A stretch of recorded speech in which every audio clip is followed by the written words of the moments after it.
Jamie Boudreau here. Just got my PIC line pulled out. Just want to give you a brief rundown of what it looks like that they are actually putting in you, since you're laying on the table and you can't see it, or you're laying bedside, depending on the hospital you're getting placed at. So here we go. Basically, just got mine pulled out. I had it in for 4 weeks. Typical antibiotic course, tauramycin, cefepime. U of M sutures are in, so those are the two marks right there. They don't use a stat lock. Nationwide Children's Hospital does. I prefer a stat lock. They'd rather have more holes in me. That's the nice big hole left from the PIC line being in there for 4 weeks. I'll have this on for about a day. Should be able to remove it, put a Band-Aid or something on it, take a shower, etc. tomorrow. Basically, just want to give you a rundown of what the PIC line looks like. This is the one, like I said, I got it placed at U of M. So it is stretchy. This is a thin little device here.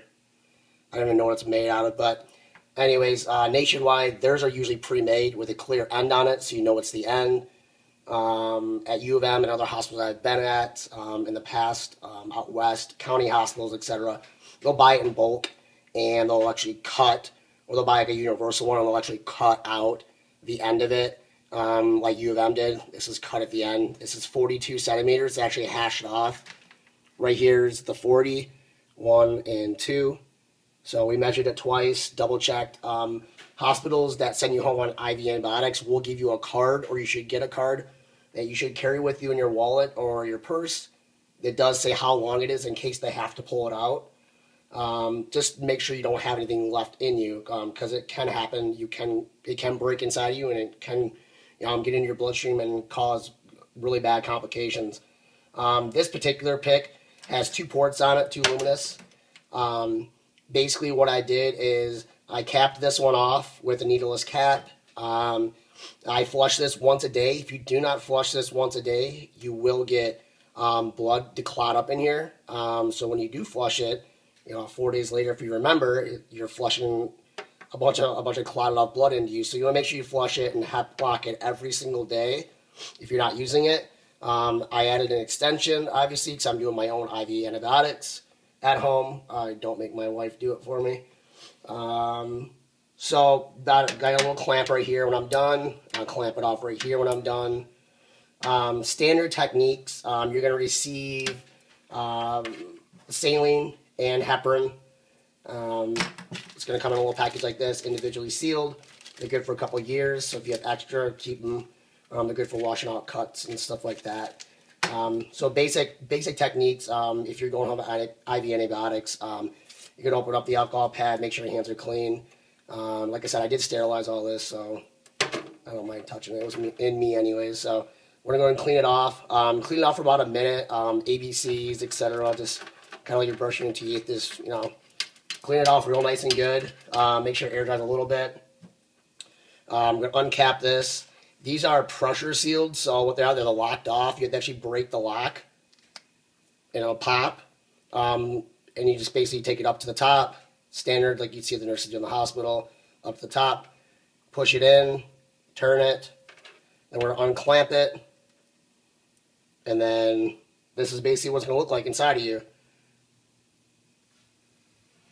So we're going to push that in. Saline can be pushed as fast as you really want, as fast as your thumb can push it. It's a power PIC.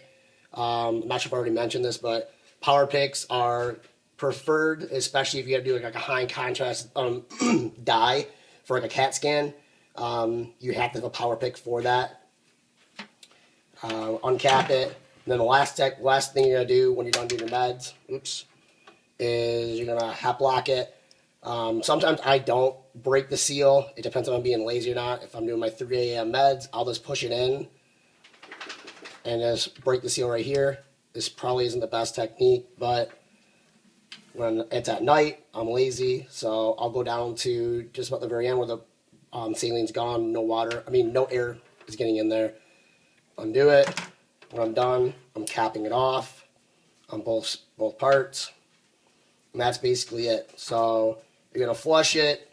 You're gonna flush it, pull back, draw some blood into the line, finish the flush, start your antibiotic, flush it again, and then HEP lock it.